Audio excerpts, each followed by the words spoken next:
मैं इस वक्त वाराणसी में मौजूद हूं और मेरे साथ डॉक्टर सोहन लाल आर्या हैं और इनकी धर्मपत्नी लक्ष्मी देवी मौजूद हैं। परिचय मैं बता दूं कि आप कृष्ण जन्मभूमि और ज्ञानवापी यहाँ तक कि श्रृंगार गौरी के आप पैरोकार भी हैं, वादी भी रहे हैं और इनकी पत्नी भी श्रृंगार गौरी की आप रही हैं वादी।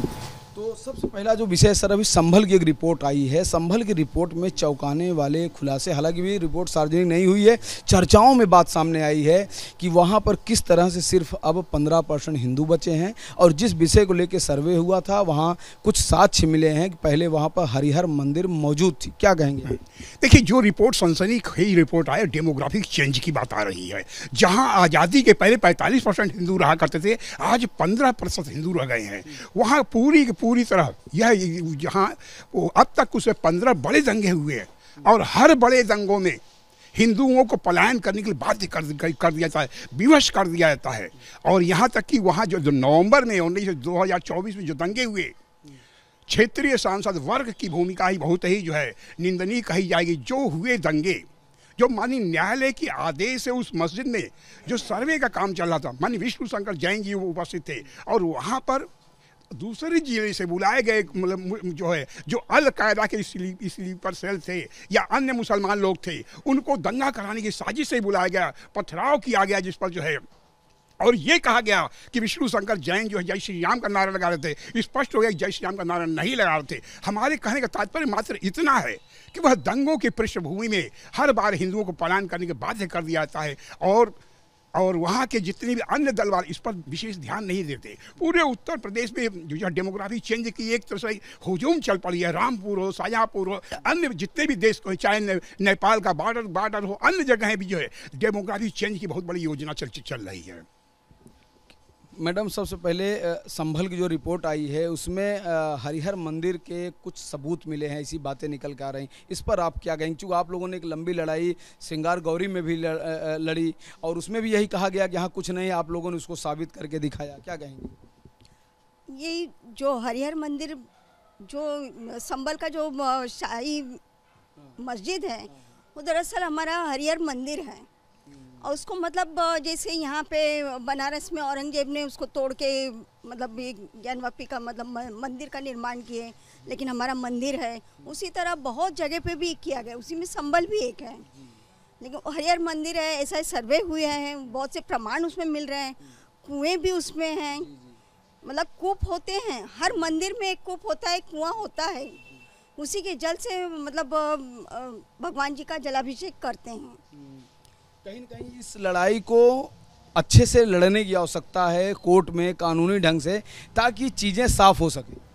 जी, मतलब ईसाई सर्वे में जो प्रमाण मिल रहे हैं सारे मतलब सनातनी प्रमाण हैं, हिंदू मंदिर के प्रमाण हैं और बहुत से मतलब वहाँ खुदाई भी हुई है। पूरा संभल एक तरह से देखा जाए, पूरा संभल का ग्राफिक देखा जाए, पूरा सनातनी है सब ने, लेकिन एक जबरी उसको तोड़ के मतलब अपने कब्जे में करके मस्जिद का निर्माण कर रहे हैं। वो तो स्वाभाविक है अब, क्योंकि आप बताइए, जब हिंदू जनसंख्या पलायन कर जाएगी, औने पौने दामों में अपने घर मकान खेत को बेच के भाग जाएगी, तो जाहिर सी बात है कि वहाँ के जो भी परंपराएं हैं, जो भी सबूत हैं, जो प्रमाणिक ऐतिहासिक चीज़ें हैं, वो कब्जा हो जाएंगी। तो सर, यह जो ये हिंदू मुसलमान की एक संस्कृति है। मुस्लिम समाज आखिर जो है जो 11वीं शताब्दी से लेकर आज तक हमारे हिंदू मंदिर तोड़े जा रहे हैं।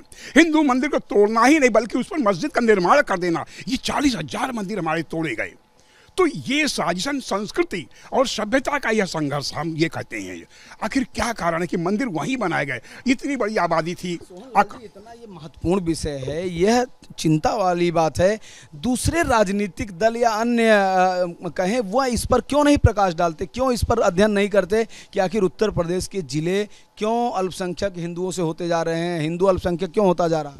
वोट की एकमुश्त वोट की लोलुपता, ये एक मुख्य कारण। कांग्रेस सोचती है, सपा बसपा या अन्य जो राजनीतिक दल हैं, भाजपा को इतर को छोड़ करके जो है ये सोचते हैं कि मुस्लिम वोट एक मुफ्त मिलता है। ये नहीं समझते कि जो है जो पलायन हो रहा है, हिंदुओं का डेमोग्राफी चेंज हो रहा है, हिंदुओं का सदानंद आज़ादी के बाद से जो है उनकी संख्या घट रही है, पलायन होते जा रहे हैं। आखिर पलायन होकर कहाँ जाएंगे?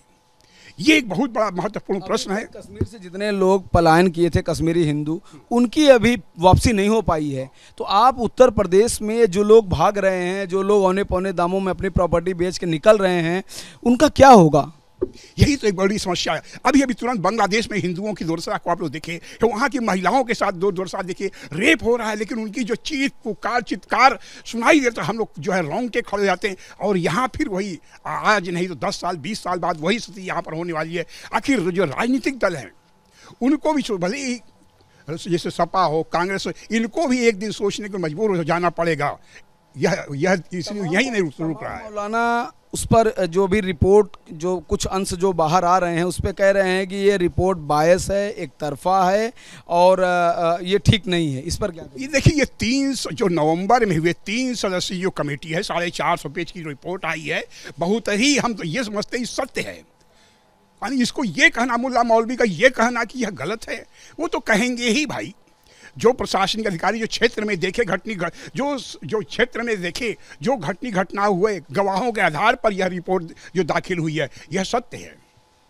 आप लोगों ने बड़ा संघर्ष किया था जब सिंगार गौरी का आपका मैटर था, जब आप लोग कोर्ट में गई थी, तब भी ये कहा जा रहा था कि नहीं, ये हम इसको नहीं मानते हैं, कहीं न कहीं ये पक्षतापूर्ण ये सब रिपोर्ट आ रही है। फिर एक बार उसी तरह की बातें हो रही हैं। अब चूंकि कुछ न कुछ मामला निकल कर आ रहा है, प्रमाण आ रहे हैं, सबूत आ रहे हैं, तो कह रहे हैं कि ये एक तरफा रिपोर्ट है।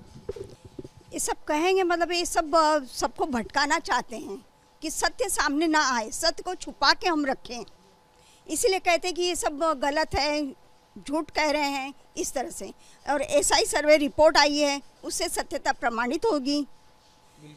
उससे सत्यता प्रमाणित होगी तो उससे क्यों भागते हैं इन लोग? एसआई रिपोर्ट से क्यों भागते हैं? जब आपका मस्जिद है, मस्जिद कहते हैं, तो उसको डंके की चोट पे उसका एसआई सर्वे करवाइए। क्यों रोक उसमें रोड़ा डालते हैं? रोड़ा डालना नहीं चाहिए। आप जब वहाँ पे सरकारी अधिकारी जाते हैं, कोर्ट के निर्देश पर जाते हैं वहाँ पे कानूनी काम करने, तो लोग वहाँ पे उनका विरोध करते हैं, पत्थरों से हमला करते हैं, हिंसा होती है, वहाँ पर स्थिति बेकाबू होती है, तो वहाँ पे खून खराबा भी होता है। खून खराबा होता है, आखिर उसमें दोनों पक्ष के लोग घायल होते हैं। वो ये नहीं देखते हैं कि हाँ हमारे पक्ष के भी घायल हो रहे हैं, हिंदू नहीं मुस्लिम भी घायल हो रहे हैं, तो उनको भी सोचना चाहिए। आखिर आप क्या है, ज़मीन पे कब्जा करना चाह रहे हैं, क्या करना चाह रहे हैं? ये सब तो आप लेके ऊपर जाएंगे नहीं, सब जो है यहीं धरा रह जाएगा। सोहन लाल जी, जब कानून संबद्ध कोई काम होता है तो उसका विरोध क्यों होता है? अक्सर कई जगह पैटर्न देखा गया है। दरअसल क्या है कि जो उनका कुरान है, कुरान के अनुसार जो उनकी बात न माने, ला इलाहा मुसलमान, यानी जो न माने वह काफिर है। ये एक सिद्धांत के तहत उनके हम सनातन धर्मी हैं, हम हिंदू धर्म को मानने वाले चीज, उनके दृष्टि में कानून जो है काफिर है। काफिर का मतलब काफिर की हत्या करना जायज़ माना जाता है, शबाब माना जाता है। यही वह बिंदु है जिसे 11वीं सदी 1185 से लेकर आज तक हमारे मंदिर तोड़े जा रहे, हिंदुओं कत्लेआम होते चले आ रहे हैं। यही कारण है जो संभल में अचानक क्या 30% हिंदू गायब हो गए। हाँ, यही कारण है कि जो 30%, जो 45 से आज़ादी के समय आज 15% हो गया, यानी 30% हिंदू जो है संभल महानगर में, संभल जिला में नहीं, संभल महानगर से गायब हुए हैं। ये चिंतनीय विषय, यह प्रमाणिक विषय है। आश्चर्य होता है कि हम कहाँ तक भागेंगे, हम कहाँ तक भागेंगे। एक चिंतनीय विषय है ये, और यही पूरे देश में ये है, और पूरे उत्तर प्रदेश में ऐसा हो रहा है। आखिर हम कब सोचेंगे, कब चेतेंगे, हिंदू समाज जागृत कब होगा, यह एक चिंता का विषय है। बहुत बहुत धन्यवाद बात करने के। तो आप देख सकते हैं कि खुद एक लंबी लड़ाई ये लोग अपने धर्म मठ मंदिर के लिए लड़े हैं, और आज भी मामला चल रहा है। इनका ये कहना है कि जो मुस्लिम लोग हैं उनके कुरान में ही कहा गया है कि हिंदू काफिर हैं, और काफिरों के लिए अगर आप उनको मारते हैं तो वो उसके लिए वो मतलब गलत नहीं होता है, उनके लिए वो ठीक होता है, जायज़ होता है। तो सोचिए कि जब एक सिद्धांत ही उनको इस तरह के मिला है, तो आखिर उसका परिणाम तो सामने आ ही रहा है। संभल उसका प्रमाण है, और आने वाले समय में कई और जिलों में इस तरह के सर्वे होंगे, तो आपको जो बदली हुई डेमोग्राफी है जो नज़र आ रही है कई और जिलों में, वहाँ पर भी कारण आपको पता चलेगा कि आखिर इन जिलों में इतने जल्दी, इतने कम समय में इतना बड़ा बदलाव कैसे हुआ। वीडियो जर्नलिस्ट दिवक त्रिपाठी के साथ राघवेंद्र पांडे, रिपब्लिक भारत, वाराणसी।